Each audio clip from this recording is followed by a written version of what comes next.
Everyone, and welcome to Chapter 9, Energy Balance and Healthy Body Weight. This is the final chapter before we move on to Exam 2. So next week will be Exam 2, April 8th at 4:55 p.m. It will be on NYU classes, so you have to log in at that time to take the exam. I know some of you are in different countries currently. If that is you and the exam is scheduled to take place at the wee hours in the morning or the middle of the night, please email me so I can accommodate you so that you can take it at an appropriate time. Now, the exam is on chapters 7, 8, and 9. It will not cover materials on chapters 1 through 6.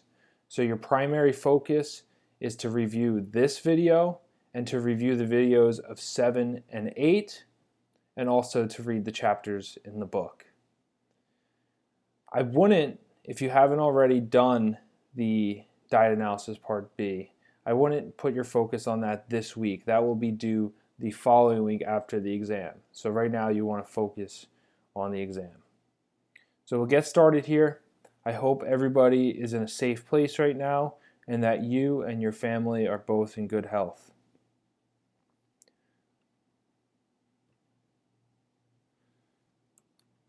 So we have Chapter 9. It is Energy Balance and Healthy Body Weight. And we have 40 slides to get through today. It should take just over an hour, I think. Our learning objectives for this lecture, we're going to start by looking at the health risk of being very low or excessive in weight and body fat. Then we'll move on to examining techniques for measuring body composition. We'll talk about energy balance and our energy or calorie needs and how we estimate them. We'll look at theories of obesity, both from within the body and also outside the body, or outside influence that contributes to obesity. And then we'll end up with just some practical strategies and applications to achieving a healthful body weight. So before we get started, we talk a lot about weight in this chapter. And I think one thing to point out just from the get-go is that weight is just a number, right? We can't look at somebody's size, whether they're overweight or underweight, and make an estimate about how healthy they are. And we know that health and disease occur at all ranges of the scale. So just because somebody is thin or a normal body weight does not necessarily mean that they're healthy. Health is all-encompassing. So what we can't see when we look at somebody's body weight is how they treat their body. Are they a smoker? Do they engage in physical activity? Do they consume sufficient amount of vitamins and minerals? Along these same lines, we don't want to put too much value on somebody's weight. So weight does not determine somebody's self-worth. And as I've already said, nor does it tell the entire story about their lifestyle. We have people who are thin, who are very sedentary and are in poor health. But we also have people who are of a larger body size but are very active and take good care of themselves. So I think one of the take-home points from this slide is that the focus of nutrition and lifestyle intervention should always be about creating behavior change and not putting such an emphasis on the weight on the scale, but more about the behaviors that we're doing. What kinds of foods are we choosing? What kind of physical activity are we engaging in? And are we engaging in physical activity at all? These are the most important things when it comes to having an impact on our health.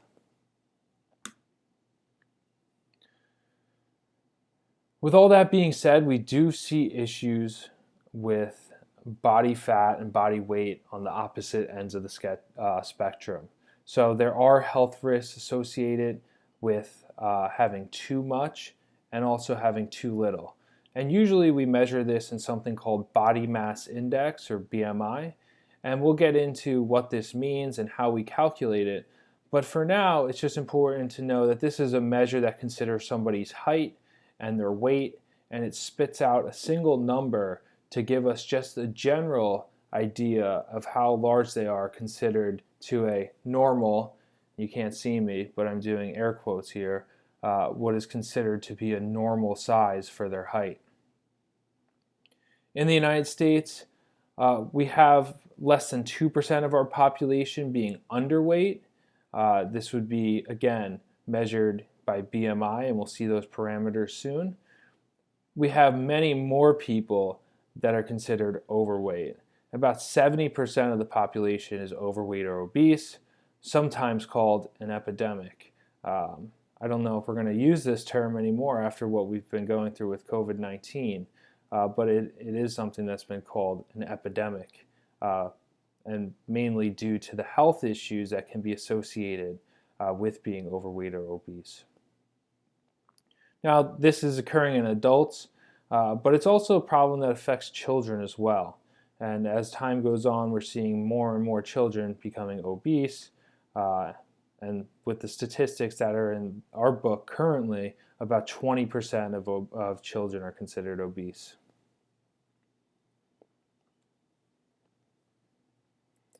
Now, obesity is changes based on demographics and geographic location. So as you can see, down here in places like Mississippi, Alabama, Louisiana, Arkansas, Missouri, these have the highest rates of obesity, where greater than 35% are obese.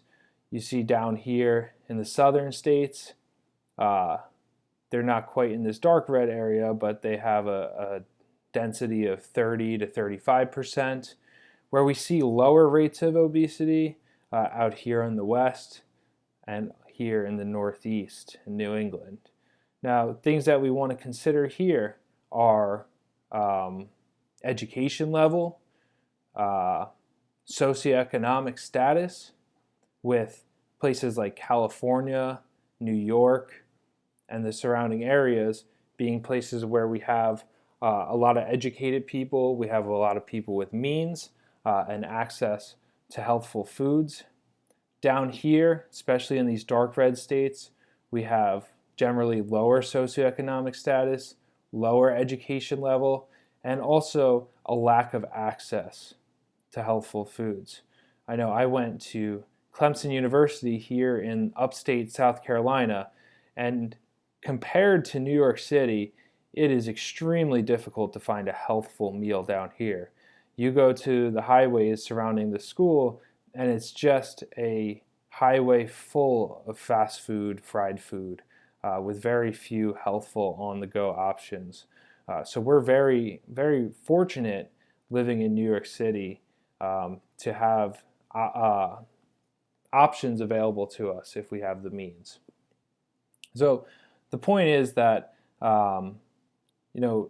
individual choices can contribute to obesity, but obesity is multifactorial in that it's shaped by many different things, some of those things being out of our control.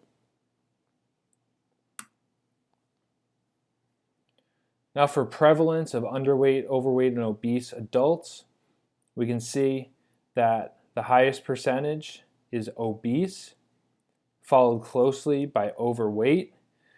In the past, overweight made up a much bigger percentage, and that has gone down. But don't be fooled to think that it's improved. What really just happened was that those who were overweight moved into the obese category. I think the most recent statistics show that this trend has actually slowed down, but we're still at a steady increase of overweight and obesity in our country. Now, these are the parameters set forth by Body Mass Index, and you're going to need to know these for your exam.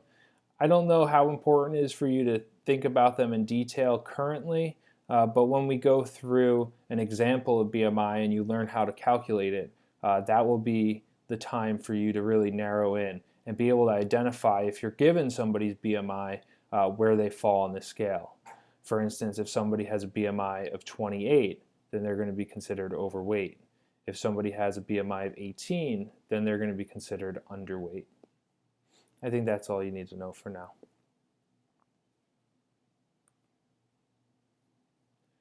So we're going to look at the risks associated at both ends of the spectrum, but we're going to first start by looking at the risk from being underweight.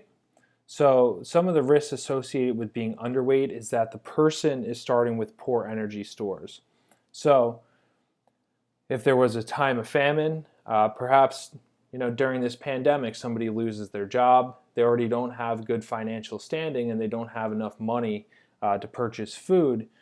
If they're already underweight and then they go through a period where they have very poor access to food, it's putting them in a very tough situation because they don't have a lot of energy stores to pull on. Another instance would be with wasting disease. So if somebody is very underweight, extremely thin, and they develop something like HIV, cancer, they get into some kind of major car accident where they're going to be losing a lot of body fat and muscle. If you're already underweight, you're putting yourself in a very dangerous position because you don't have much to lose. Another risk is that you're going to have rapid deterioration in the hospital. So what they see with surgical interventions is that people who are underweight have a higher risk of complications, including infection, and also more likely develop pressure wounds or pressure injuries. Now, nursing students in our course are probably familiar with this. If you're not in nursing, then you may not be. And what a pressure injury or a pressure wound is skin breakdown that is going to occur just from somebody being in bed for a long time. So if somebody becomes hospitalized and they have to be in bed for many weeks and many months, just the pressure from them laying there and being immobile can lead to skin breakdown. And if you're underweight, you're going to be at a higher risk of developing these. And this can be extremely damaging if it's not well controlled. The final point here, in terms of reproductive and bone health, people who are underweight may have difficulty conceiving, and they may be at increased risk for having a miscarriage. Along with this, people who are underweight will have increased risk for developing osteoporosis, which was covered in our previous lecture when we discussed calcium, and frailty, and that would just be weakness developed with older age.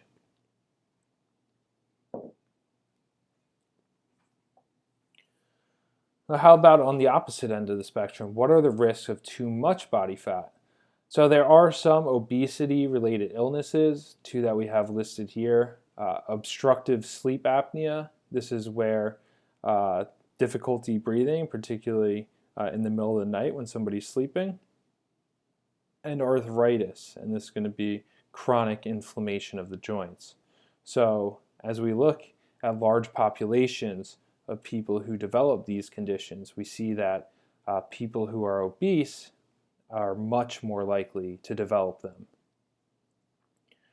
Somewhat similarly with chronic diseases, things like hypertension, diabetes, cardiovascular disease, ischemic disease, which is going to be related to poor blood flow, chronic kidney disease, and cancer. When we look at very large populations, we see that people who are overweight and obese are going to be at an increased risk of developing all of these chronic diseases. Doesn't mean that it does not occur in people who are normal weight, again air quotes, or underweight, but people who are overweight and obese tend to develop these more readily. Others, being overweight or obese, is associated with increased complications with pregnancy or surgery, and also there can be issues with medication dosing, and that's because as somebody's fat mass increases and they become much larger, it can be difficult to estimate lean mass, and this is something that makes it difficult to determine exactly how much medication somebody needs to take at a time or in a day.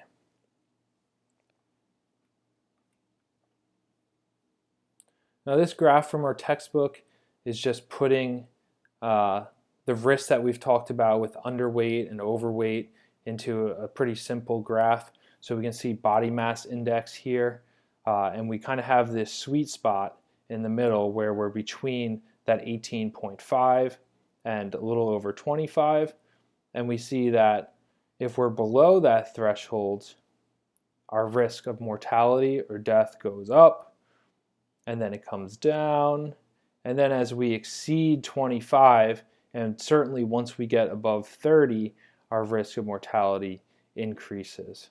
So the larger we get, the more likely we are to die, and the same on this end. And I think this would cut off at 15. It's very difficult for somebody to get below a BMI of 15. I do see it in the hospital, but the percentage of people that make up below 15 is going to be exponentially smaller than the percentage of people that are going to be above 40. And I have seen people get up into the 60s and 70s in BMI once you get to people who are upwards of 450 and 500 pounds.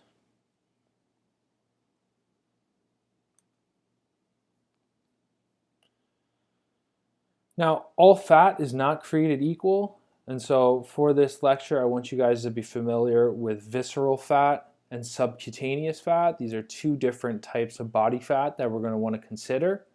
And the major difference on the left here, we have somebody who has a high level of visceral fat, and this is characterized by increased fat here within the abdominal wall.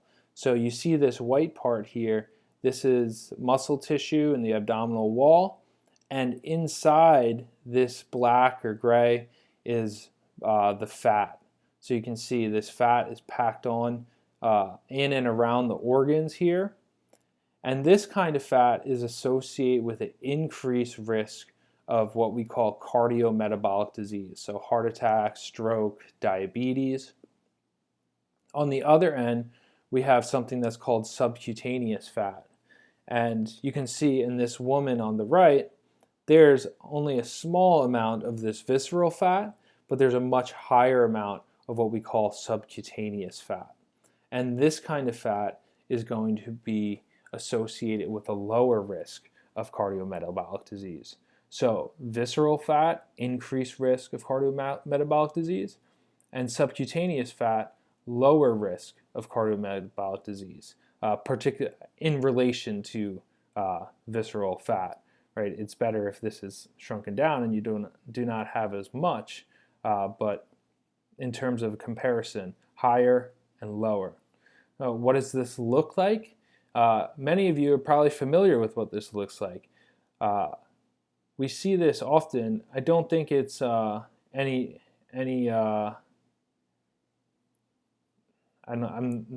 at loss for the word, but we do tend to see this more in men with this high visceral fat, and this would be somebody who has a big belly, but it's not a flabby belly, right? It's hard.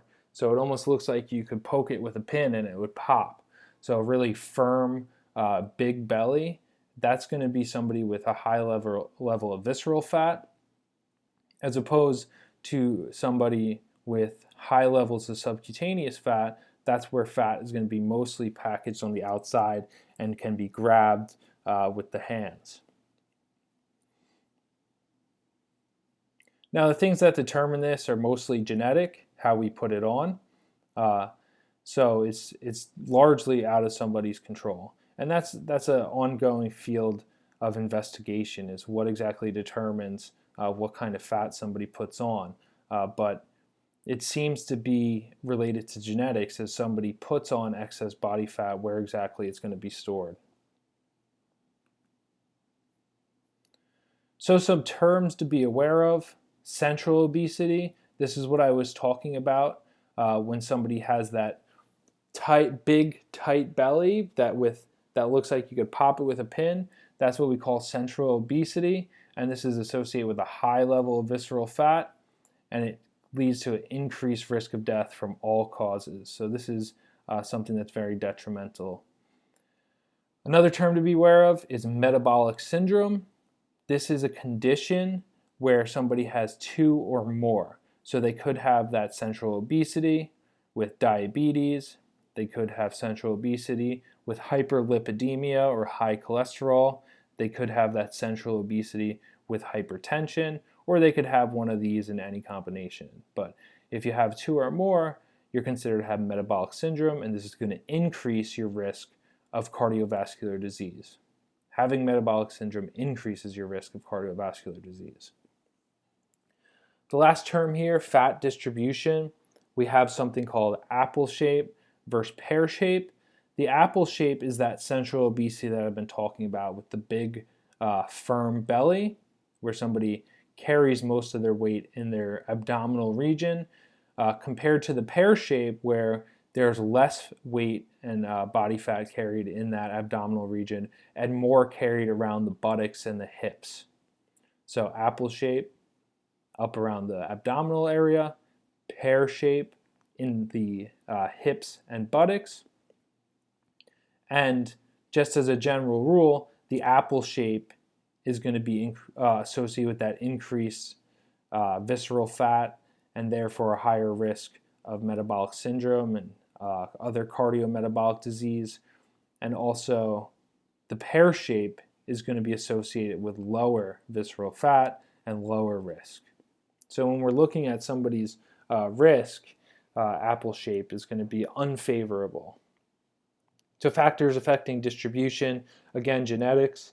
Other things, menopause. So women tend to carry their weight in the pear shape, but after they go through menopause, there's a change in hormones, and then they can start changing more into the apple shape if they put on weight.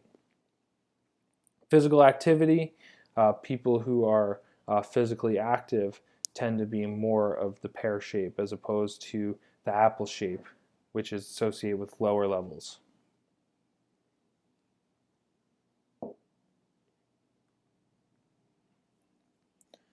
Now that brings us into our assessment tools. So one that I've already mentioned was the body mass index, or BMI.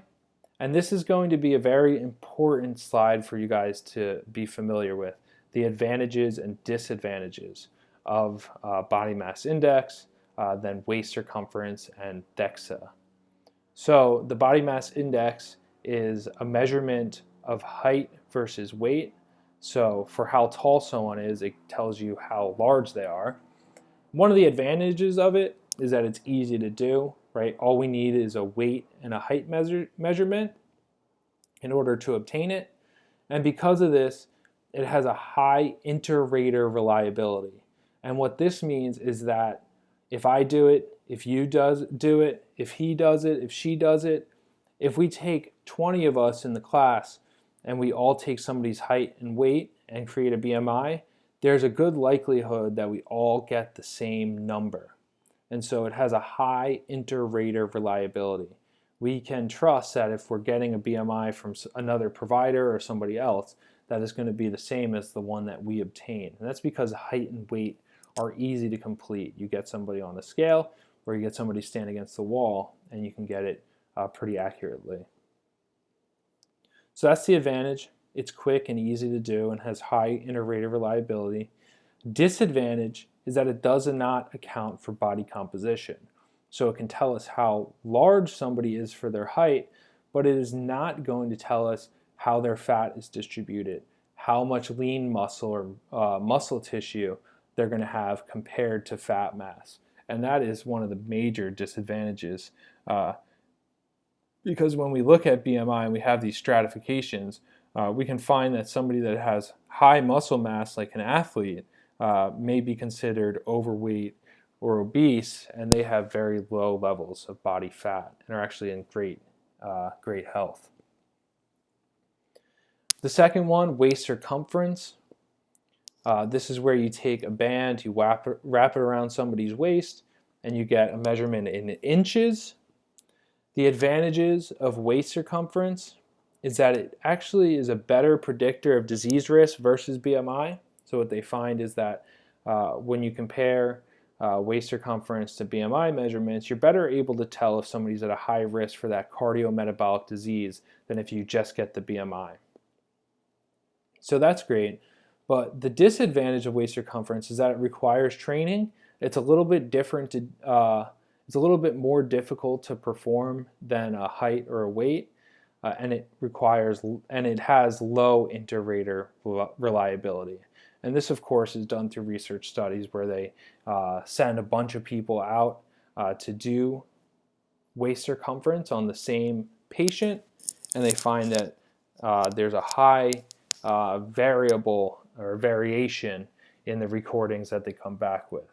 So as compared to BMI, where it was easy for me to do it, for you to do it, for her to do it, for him to do it, it's not so easy to do that with waist circumference. So if I do it, if you do it, if he does it, if she does it, we all may come back with different numbers.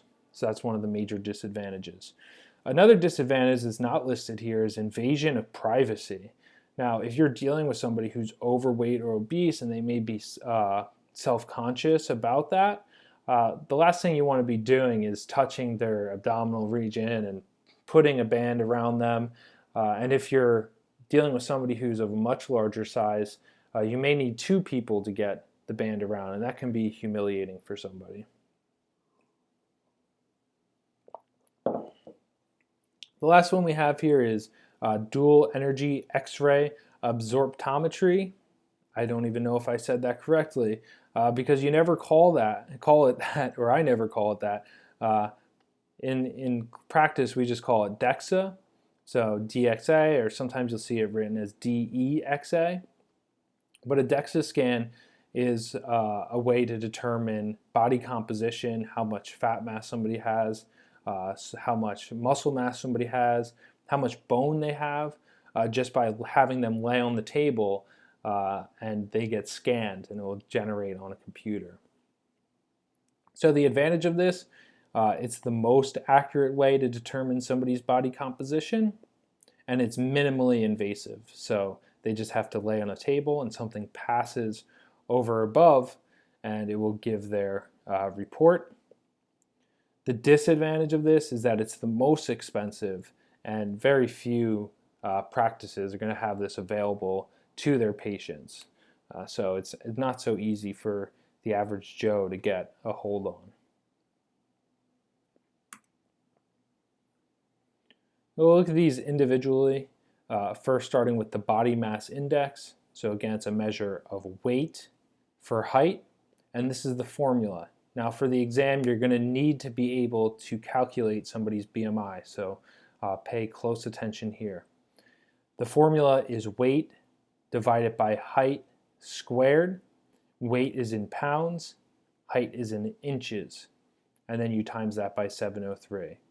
So pounds over inches squared times 703. I have an example here for you guys. So we have Mr. J. He's 5'11" and he's 180 pounds. So we want to do pounds over inches squared first. So we do pounds. We find out that he's 71 inches, and you do this by timesing 5 by 12 because there's 12 inches in a foot, and you plus 11 inches. So 5 times 12 is 60, plus 11 is 71. There's 12 inches in a foot. So pounds over inches squared times 703, and what we get is 25.1. You want to make sure that you put this in brackets and you do this first before timesing it by 703. You don't want to do 71 squared times 703 and put it underneath 180 because that will give you an incorrect response. So we find that Mr. J's BMI is a 25.1. Now we can look at the stratification. We have underweight, normal weight, overweight, and obesity.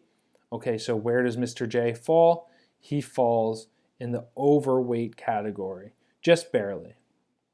Now, if I'm a practitioner and I'm dealing with somebody who has a BMI of 25.1, I'm not calling this person overweight. And unless there are some serious other signs of poor health or somebody not taking care of themselves, I'm not even going to comment or say anything about a BMI of 25.1.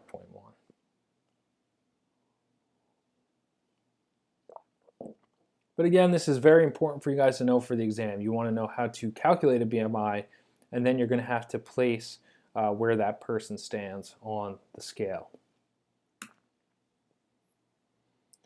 The next one is waist circumference.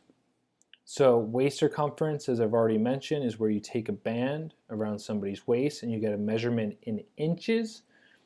Now, one of the problems with waist circumference is that depending on who you're reading it from, whether you're reading it from the World Health Organization, American College of Sports Medicine, National Strength and Conditioning Association, different publications, different societies are going to have different recommendations for how you measure it.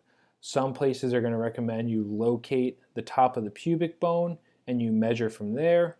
Other places are that you're going to find the smallest part of the waist and measure from there. And that's one of the things that make it difficult to compare different studies and also to have different practitioners do measurement on the same person.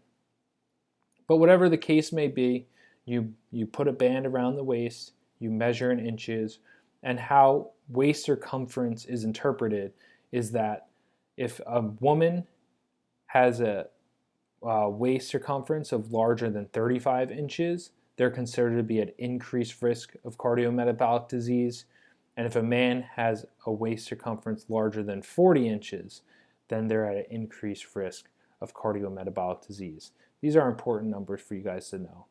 Increased risk with greater than 35 inches in women and greater than 40 inches in men. Now, I'm not even going to try to say this word again, but this is the DEXA scan. So you can see somebody just lay on the bed and you have a tech who's going to scan you, and then they're going to generate this report. And this is going to be able to tell you your fat mass, it's going to be able to tell you your muscle mass, your body fat percentage, all different kinds of cool measurements. And another thing this is used for is to determine your bone health. So it can tell bone density and is useful for identifying people who are at increased risk or somebody who has osteoporosis.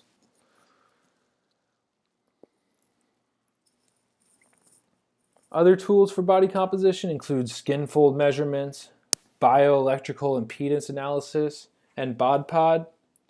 Skin fold measurements, this is where you take something called a caliper, which are very cheap actually, and you measure various different sites on the body. There are recommended sites, and it's usually, I think it's 5 sites that they recommend you take, and there's some kind of formula from those sites to calculate somebody's body fat percentage. So the advantages of this is that it tends to be accurate if it's done well, but major disadvantages is that it requires a very high level of training, and it becomes increasingly more difficult for somebody who has high fat mass, and it's also quite invasive. Bioelectrical impedance analysis, this is what many gyms and fitness centers have, and they try to get you to do when you go in and sign up for their program or their facility. Now this you either stand or you hold on to something, and it measures electrical and current that flows through your body when you hold the things. Now in the past these have very low accuracy, but as time has gone on, I think they've gotten a little bit better. But one of the major limitations is that the results are going to be heavily influenced by hydration status. So unless somebody is almost at the exact same hydration status when they measure the initial time and then say they measure 3 months later, the results are not going to be very accurate. So if somebody is dehydrated when they get their initial reading, and then they're very, very hydrated when they get their follow-up reading, it's not going to be an accurate assessment of changes that have gone on in their body composition. The final one is something called BODPOD. This is also known as air displacement. And so this is like the DEXA scan, something that's going to be quite expensive and have low availability to the common person. But there are certain facilities that have these, and they're becoming pretty commonplace in college sports programs and professional sports as well. And I'm not going to pretend like I know exactly what this machine does, But basically, there's some kind of sensor or computer built into it, and the space, when it's closed, there's going to be a certain amount of air in that space. And so when somebody enters it and they sit down, this sensor or computer is able to pick up how much space that person takes up. And from that, they are able to calculate their body composition. I don't know how it works exactly, but that's the gist of it. So with these tools, we're able to get somebody's body fat percentage.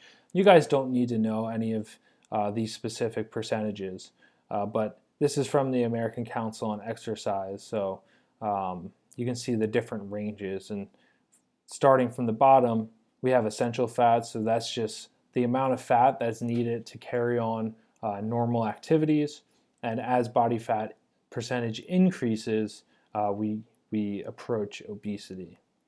So athletes are generally, we'll just focus on the women's side here. So athletes generally between 14 to 20%.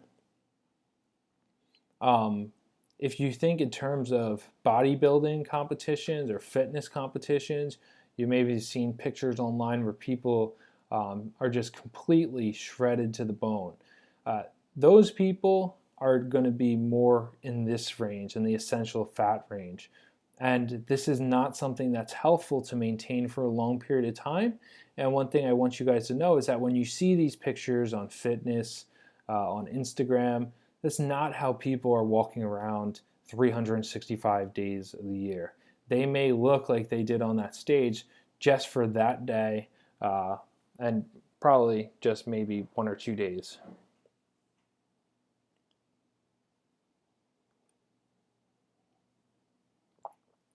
So that's it for our assessment tools.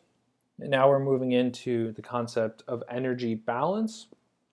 And when we talk about energy balance, we can look back to the previous lecture where we talked about water balance, right? There's a certain amount of energy or calories that our body needs on a given day.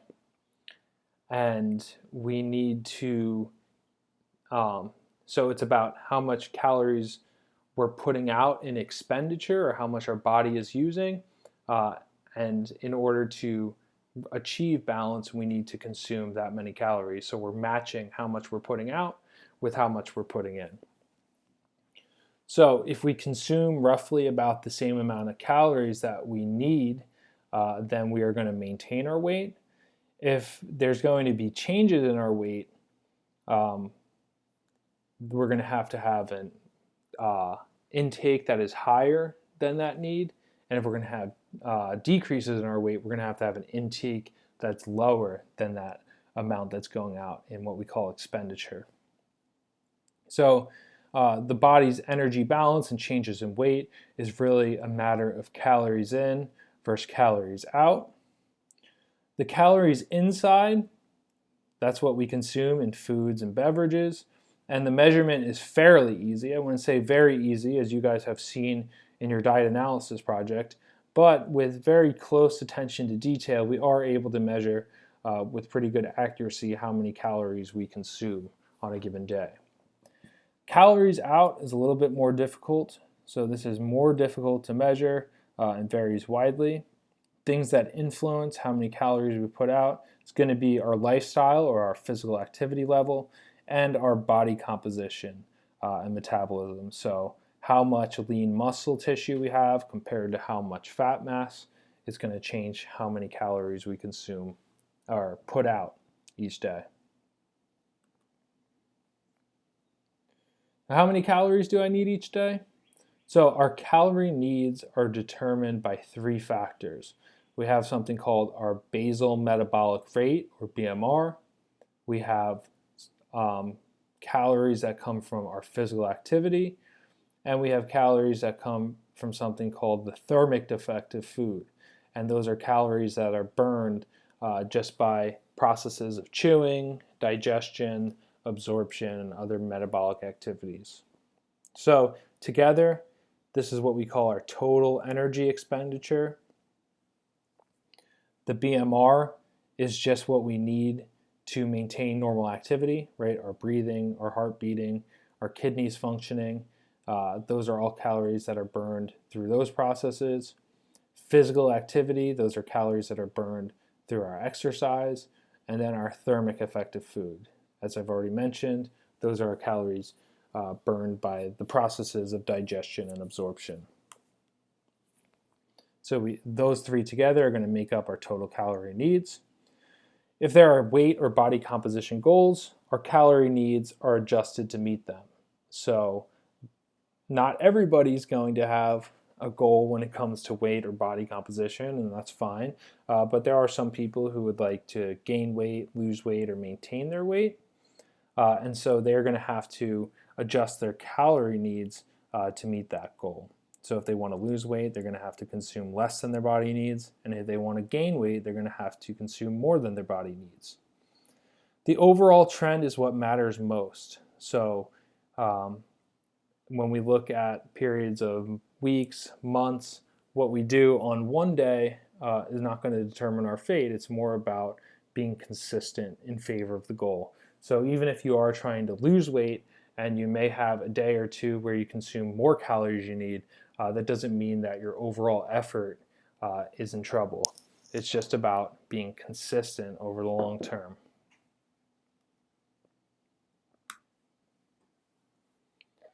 So our components of energy expenditure, our BMR, this accounts for 50 to 65% of our calorie needs.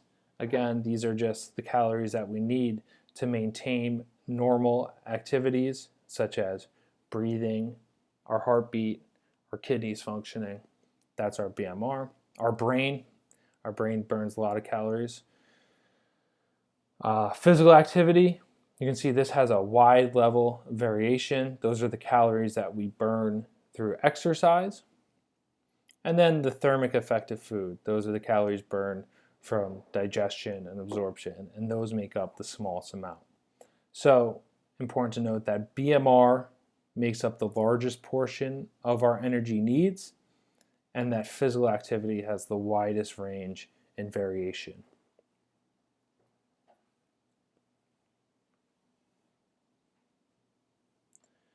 We have several ways to determine our energy requirements, or how many calories we need to consume to meet our expenditure. One method is the DRI method, and so this is not the most ideal, certainly not the most accurate, and not one that practitioners are using to give advice to their patients or clients, but it is a necessity. Just like we have recommendations for nutrients, it is the duty of our government to give the population just a general recommendation for how many calories they should be consuming. So what the DRI does, it takes somebody's sex, age, physical activity, body size, and weight into consideration, and then it's going to spit out a single number for how many calories they should consume in a day. And that's what you see.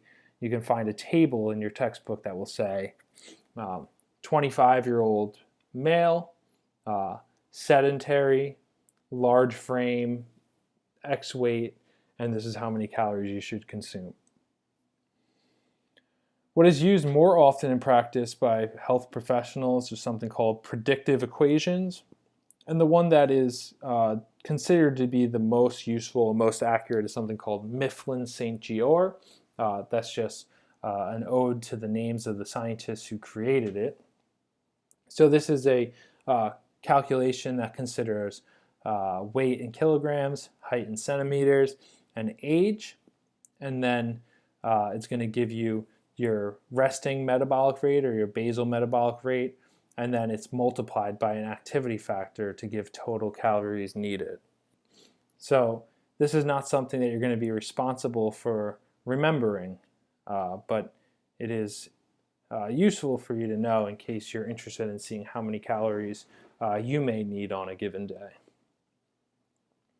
The final one, this is less used in practice, but it is the most accurate. And this is called indirect calorimetry. And that is a measure of gas exchange, how much oxygen we consume to how much CO2 we produce. And from that, there's an equation that can help us determine how many calories we need in a given day. So this is very accurate, but very expensive and hard to find. So this is our example with Mifflin St. Jeor. And before I go through this slide, I just want to take this opportunity. If you have been listening to this lecture and you want 15 tips for the upcoming exam, you email me and you tell me I want my 15 tips, and I will send you a PDF with 15 tips for the upcoming exam, which is next week at 4:55 p.m. I decided to slip this little advertisement into the middle of the lecture instead of the end, because with my recent patterns of putting extra points at the end, I'm starting to feel that somebody might just skip to the last moment to see what they have to do. So this is for the real listeners, the people that are sticking with it. You're going to get some extra tips to help you study for the upcoming exam. So go ahead, send me that email and just say, hey Mitch, I want my tips for the exam, and I'll send it over to you. And that's just to reward you guys who are very diligent in your studying and are sticking on top of this, even though you don't have to be in class in person. So cheers to you. So I made an example for Mifflin St. Jeor. Again, you don't have to do this on the exam, but it might just be useful if you want to do it for yourself. So we can take a 27-year-old sedentary male who's 6'1", 195 pounds. In the United States, we're not really used to doing kilograms or centimeters, but you can find that conversion easy online. But just quickly, there's 2.2 pounds per kilogram. So you just take 195 and divide it by 2.2 to get kilograms, and there's 2.54 centimeters per inch. So you just take the number of inches and you times it by 2.54. So you can see how this shakes out. We do 10 times the weight, 6.25 times the centimeters, 5 times the age, and we add it by 5 because it's a male. And with this, we find that this person has a basal metabolic rate of 1,912 calories. Now, this is not where we're done. We need to multiply it by an activity level, and these numbers will change depending on where you get it. I forget exactly where I pulled this from, but I should have put the source. But anyway, for sedentary males, we can use an activity factor of 1.2. So we take the 1912, we times it by 1.2, and this gives us a total calorie need to maintain our weight at 2,390. So this is going to be much more, right, if somebody's very active. And so if you're doing this, you just want to do your best to be honest to figure out where you're going to stand on here. And it doesn't have to be exactly 1.55. If you feel you fall somewhere in between these two, you're welcome to choose any number that's in between. It's just general guidelines. But anyway, we can get this number, and if I'm giving nutritional advice to this 27-year-old male, maybe as a starting point, I will give him 2,400 calories as a goal to maintain their weight. If this person was trying to gain weight, maybe I would tell them 2,700 calories. And then what you do is you put whatever the recommendation is into practice. You have them go at it for a short period of time, and you see how their weight changes. So if their goal is to gain weight and they're consuming 2,700 calories and the weight is not going up, then perhaps 2,700 calories is not enough, and so you make adjustments. And so these numbers that we produce are not set in stone as exactly what we need to do. It's just kind of a jumping off point where we can make changes after the fact. You got to get started. That's the most important part. This is our indirect calorimetry. And so this would be a way to determine our resting rate, or BMR. And so what you have somebody do is you have them come in rested, you have them lay down on a table, and you put this hood over them, and they just sit there normally for about 20 to 30 minutes and breathe in and out, and this is going to collect the gas production. It's going to go into a computer, and with that they're able to make a prediction of what the resting metabolic rate is. This is, again, the most accurate, but expensive and difficult to find for obvious reasons. Another thing this can be used for is to determine how many calories somebody burns in an exercise bout. So you can see this is a clearly competitive cyclist working with probably an exercise physiologist here, and they are doing indirect calorimetry during an exercise trial. And so if you have a competitive athlete that's trying to determine how many calories they are burning on their race day, how many calories they need during exercise, having access to this can be useful to helping you to determine how you're going to fuel that person, or how you're going to fuel yourself if you're the athlete.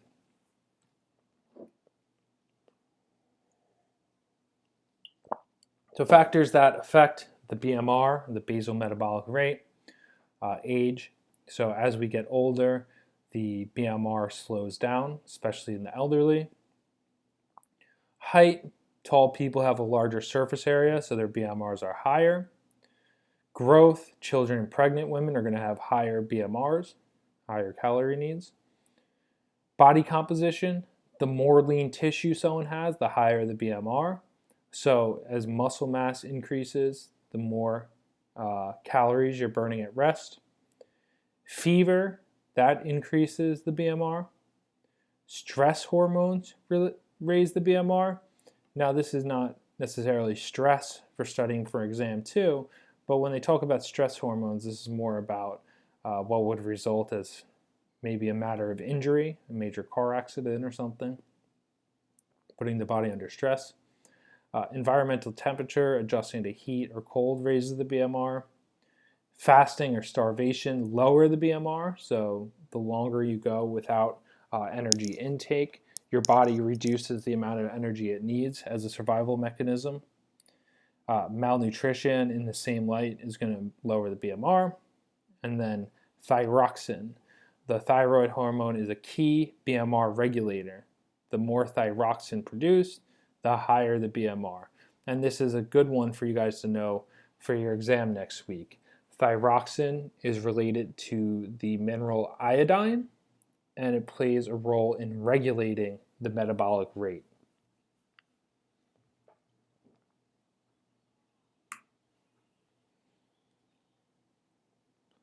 So how do I know if I'm on track?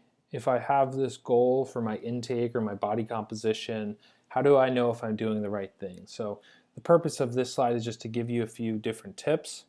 A daily food and activity log can be helpful as long as you're making accurate measurements. So this would be similar to doing that three-day food diary that we did, but extending it for a longer period of time and keeping an eye on what you're doing for several weeks or months. So accurate measurements can be achieved by using things like a food scale, being careful with measuring cups and measuring spoons. Another thing you can do is to monitor your weight and body composition.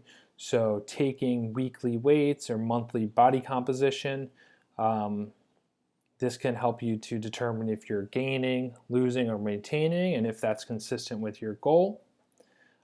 Daily weights can be helpful in the beginning, but in the long term, I don't think it's very useful to be weighing yourself every day. And your weight is going to fluctuate, right? If you're trying to lose weight, you can't be going to the scale every day for a matter of months and expecting that scale to go down. Performance measures. So how is your current intake impacting your performance? Not just athletic performance, but your energy, your focus, your memory, your enjoyment, and so on. So I usually point this in direction to people that are trying to lose weight, right? If you're trying to lose weight, and maybe you're being successful, but it's hurting your performance, you have really poor energy, you can't focus, you're forgetting things, well, maybe what you're doing, the rate of weight loss, or maybe even just the weight loss itself, is not something that your body needs at this time. So you want to reevaluate if all of those things are falling. So I don't believe it's a good goal to put your weight in front of things like your energy, your focus, your memory, your enjoyment. This will bring us into our theories of obesity. We're going to do inside the body as well as outside the body. So again, these are theories. I wouldn't say any of these are set in stone, but it's just a complex and multifactorial thing where there's a lot of ideas of what influences obesity, how we arrive there, and how we stay there. So one of the theories is that some people have a propensity for a certain body size, and that the changes in body weight cannot be explained by energy balance alone. So something to do with somebody's genetic makeup is going to predetermine them for a certain body size. And we can certainly give credence to this theory by things we observe. There's people who are much larger body size just naturally from birth, and their whole entire family large body size. We also see that on the opposite end. We see whole families that are extremely thin and people who have small frames. Another one is set point theory, and set point theory says that there's an optimal weight range that our body fights for. And so if we try to manipulate our weight by losing weight or gaining weight, that our metabolism is going to reverse whatever change we attempt. So if we try to gain weight but we're meant to be at a lower weight, then our body is going to change in some way to resist that weight change. So with the set point theory, it basically positions ourselves as that we have very little control over our weight. And there are certainly several holes that can be poked in this set point theory, particularly when it comes to changes in body size population wide over the last several decades, and how in general we become much more overweight, much more obese, and this is not something that can be attributed to evolutionary changes in such a short period of time. The last one here, intestinal microbiota. So this theory of obesity is that our gut bacteria or gut microbiome plays a major role in our hunger and satiety cues or our feelings of fullness, and then therefore will influence our body size and body weight. So this is something that's backed primarily by animal research, but is an ongoing area of investigation, as is most investigations into our gut bacteria. It's still considered to be at its early stages. So those are our theories inside the body. How about outside the body? What kind of outside influence has a role in obesity? So is obesity a food supply issue? Right? Energy-dense foods are cheap and are readily available to us. When we go out to eat, portion sizes are significantly increased from the past. And then also just what happens to be in the food that we eat is a combination of ingredients, sugar, salt, fat, that create something like a food addiction. And so there's food manufacturers, food scientists whose job is to make sure that the food we eat gets us hooked so we come back for more. So is the obesity, what they call epidemic, a result of this food supply, what we have in our environment and what we have available to us? Another influence, not just related to food, but just basically the design of our neighborhoods and our society. Are they obesogenic, or do they favor weight gain? So our roads are optimized for driving, not walking, running, or cycling. Certainly see this in the suburbs, at least where I'm from. We have more and more escalators, elevators. Instead of walking places, we'd rather take an Uber.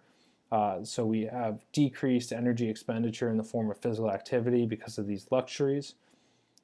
And then also food deserts. So where we live and where our community is located, we may have limited access to healthful foods.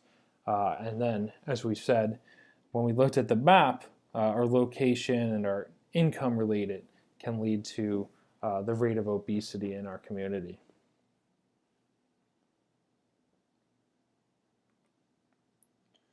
So the takeaway from theories of obesity is that obesity is almost always multifactorial, meaning there's hardly ever one or two reasons behind it. And our body weight is a complex mixture of social, economical, psychological, and biological factors.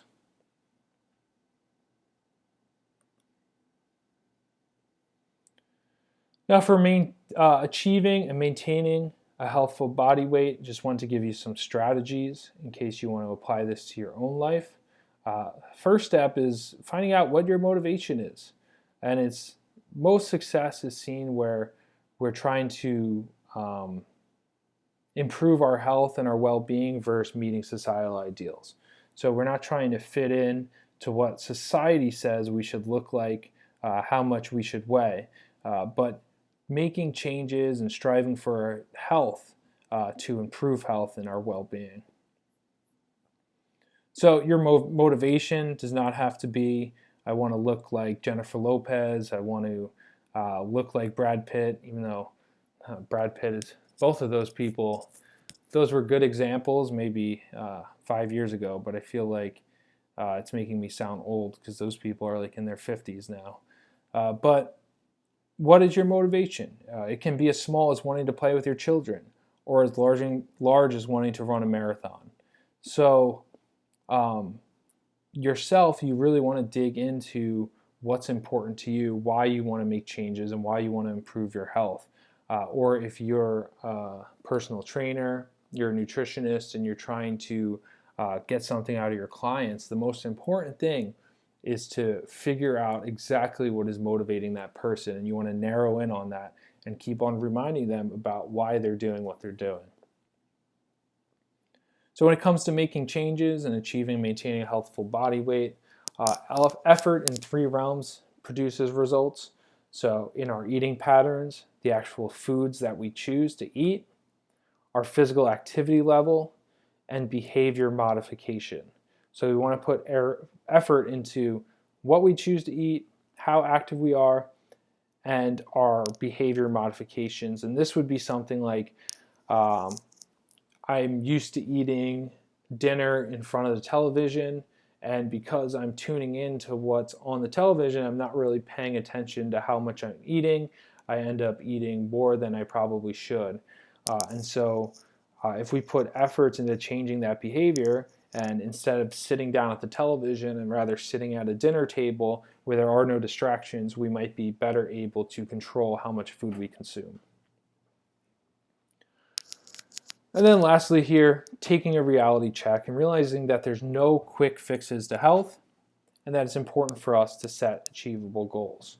So if we want to achieve and maintain a healthful body weight, we need to know that it's not going to happen overnight, and that once we get to where we want to go, it doesn't mean that we fall back and slip into our old ways. There's no quick fixes. It's a persistent effort about making changes and adopting a new lifestyle. And then as part of that, we always want to set achievable goals. So say my goal is to run a marathon, but currently I can't run more than 3 miles. If I can't run more than 3 miles, then it's probably not a good idea for me to say my goal right now is to run a marathon. That can be a long-term goal, but in order to get to that, you want to start in smaller pieces. So an achievable goal would be, I'm running 3 miles right now, I want to run a 10K, then I want to run a half marathon, and then you build your way up. Because if you set these large goals, and it's going to take a very long time for you to get to it, it's going to be more difficult to maintain that level of motivation if you don't have smaller goals somewhere in the middle.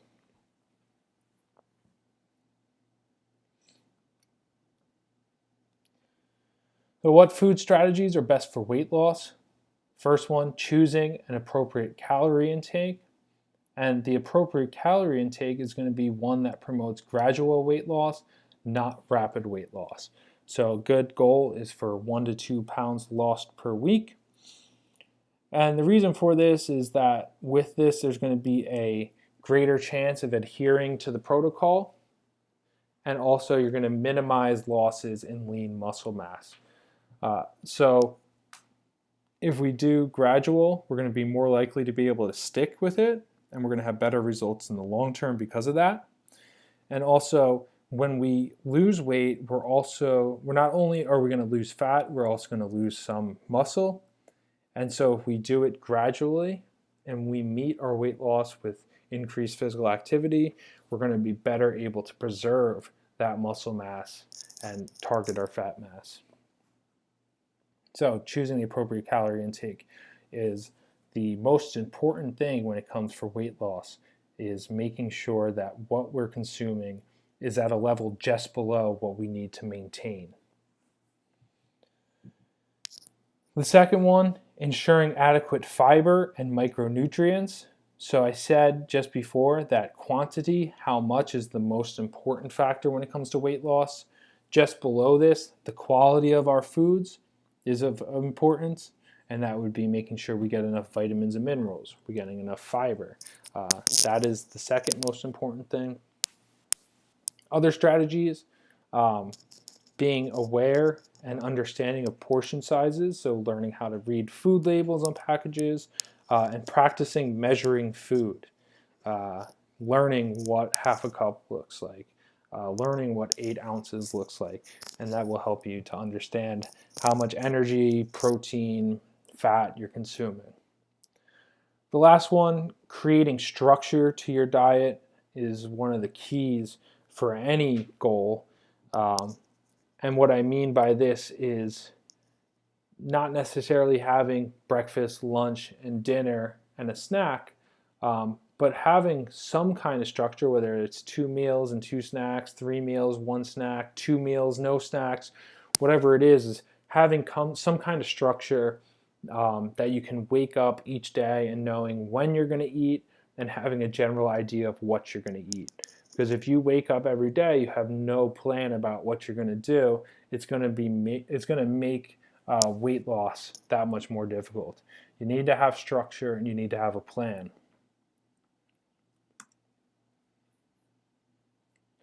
Some more strategies: participating in meal preparation. This is one that I can't stress enough. Preparing your own meals at home so you have control over ingredients and the portion sizes. It's really difficult to achieve this unless you can afford a meal delivery service, and I know I can't. So if you can, that's great for you, but it is something that is costly. The second one, recognizing the low-hanging fruit, and basically this just means picking out something that's obvious in your lifestyle or your food choices and cutting back on that, and that's going to be very key. So one of the examples, maybe you want to make changes to lose weight, and you're thinking about totally overhauling your diet completely. But you go and see a nutritionist and you find out that you're drinking 3 sodas a day. Well, maybe you don't need to do a complete overhaul. You could start by removing that soda and stop adding sugar to your coffee. And by identifying this large glaring issue that's contributing to your increased calorie intake, just by removing that one thing, the obvious thing, can give you a lot of benefit. Now, the last one here, participate in regular physical activity. And I can't stress this one enough either. Most people in our society look at exercise as an effort-based activity, right? I need to go to the gym. I need to go to this fitness class. But the most important thing about physical activity is investing in how to do the exercise. So you need to invest in learning how to exercise and not just putting all your time and focus into actually going and doing it. And what I mean by this is exercise is a skill-based activity just as much or even more so as it is an effort-based activity. And so somebody that goes to the gym all the time but has no idea what they're doing is going to be wasting a lot more time than somebody who maybe stays home but is studying, learning what they need to do, and then putting that plan into action at a later time. So if you're physically active or you're thinking about becoming physically active, I think it is worth your time to go onto YouTube and start learning proper exercise techniques, learning what are the most important things for targeting muscles and getting the most out of your workouts.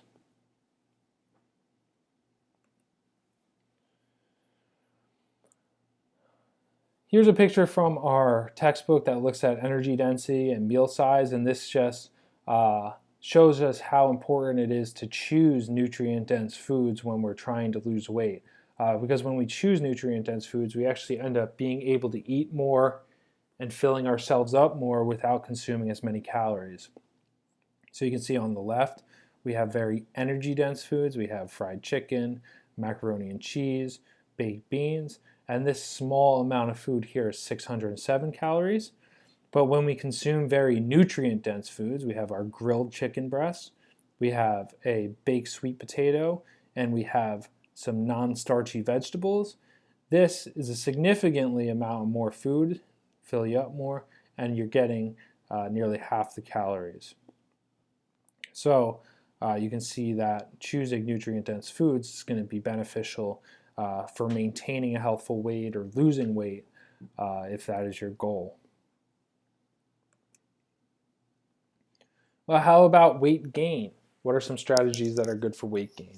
So for weight gain, you're going to need to consume more calories than your body needs to maintain. So one of the key things to doing this is choosing foods with high energy density. So choosing very energy dense foods is going to help to increase your daily calorie intake.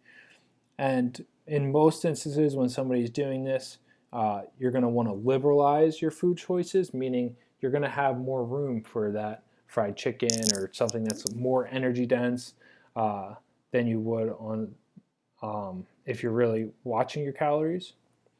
So you want to liberalize to some degree, but you also want to consider your nutrients, especially your vitamins and minerals and fiber. Another thing for weight gain is to find easy ways to add calories. So it might be difficult for some individuals to consume those nutrient-dense foods because of the volume, how much you actually have to eat.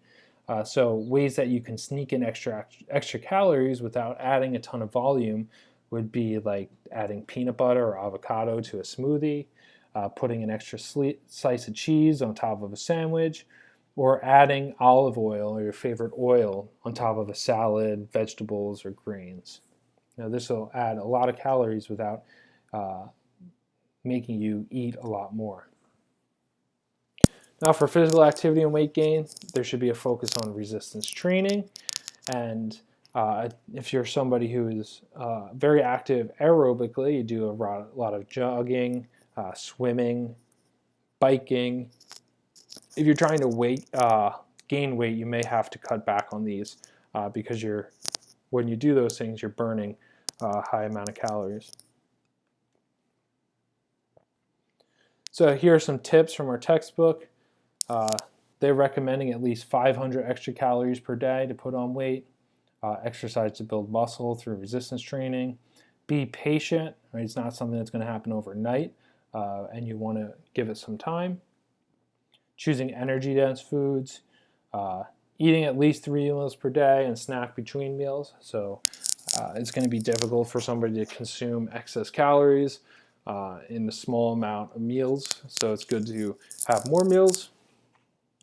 Choose large portion size and expect to feel full. It can be something that's uncomfortable for a lot of people. And pretty easy for other people if you look at how our country is made up in terms of body weight.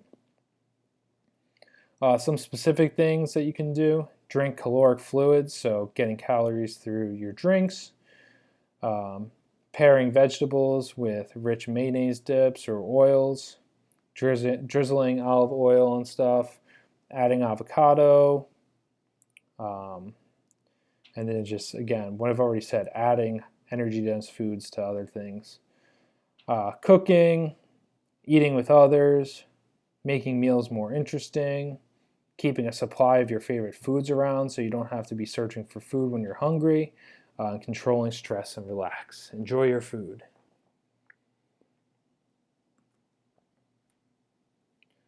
Now, not everybody, as I've mentioned, is going to have goals for maintaining, losing, gaining, and that's perfectly fine, right? There should be no pressure in our society to have to lose weight, gain weight, maintain weight. Uh, no rules about counting calories, counting grams of protein. All this is just if you're interested in doing it and you feel like it's going to be beneficial to you, both physically, mentally, emotionally, psychologically, whatever you want to say. Um, so, as I mentioned in the first slide today, weight is just a number, and so we have some tips here for accepting a healthy body weight. You want to value yourself and others for traits other than body weight. So, focusing on your intelligence, your grace, your professionalism. Realizing that judging somebody by their weight is very harmful, and as harmful as prejudging them for their race, their religion, their gender. Right? You can't tell everything about somebody just by how they look. I hope I'm not the first person to tell you that. Using only positive, non-judgmental descriptions of your body. Right? You don't want to degrade or have negative descriptions about how you look. Accepting positive comments from others with grace. Accepting that no magic diet exists. Right? If you do want to make changes, then these things are going to take time. Stop dieting to lose weight, adopt a healthy eating and exercise lifestyle permanently. So this is referring to people who do yo-yo dieting, where they go on periods of cutting back on things and then slip back into their old ways. Follow USDA eating patterns, so using the guidelines that are available to us to make sure we're meeting our nutrient needs. Becoming physically active, not because it will help you get thin, but because it will enhance your health, right? Putting emphasis on health behaviors rather than changes on the scale. Seeking support from loved ones, trying to get others involved, seeking professional counseling, and joining others to fight weight discrimination and stereotypes. And there's a massive movement on the internet for this. So if you're interested in joining the fight, then you're certainly not alone. It should be easy to find. We're going to finish up just a couple slides on fad diets. So fad diets are those that, for the most part, come and go, but some more than others tend to stick around. But usually they're promising some kind of miraculous weight loss or changes to your health and at a rapid pace. So what do all fad diets have in common? Well, when it comes to weight loss, they all create a calorie deficit, meaning that they put the body in position where you're consuming less calories than your body needs. There are no quick fixes or evil foods. So when you're looking at a diet that's being proposed, you should know that there are no quick fixes, and you can be healthy without eliminating an entire food group. It's important to understand that what works for one person doesn't necessarily work for everybody. So just because your friend, your aunt, your cousin have all had luck with intermittent fasting or doing the ketogenic diet doesn't necessarily mean that it's going to work for you or that it's the appropriate diet or lifestyle for you. So when you're looking at a diet or some kind of fad, it's important for you to recognize your own needs and if this is something that you're going to be able to do. The last point is that the diet industry is designed for you to fail, right? If people were pushing constantly what we're learning in this class, general healthful behaviors, we wouldn't have all these new things coming up. So it's designed for you to fail and just so you come back and spend more money. So we can see, how do weight loss diets work? Well, we have so many different ones out there. We have low carb, ketogenic, low fat, intermittent fasting, Weight Watchers, paleo, and they all have different descriptions of how we're supposed to eat, things that we're supposed to avoid, but they all work the same way. So when it comes to weight loss, they all create a calorie deficit, and that is the primary determination of body weight changes.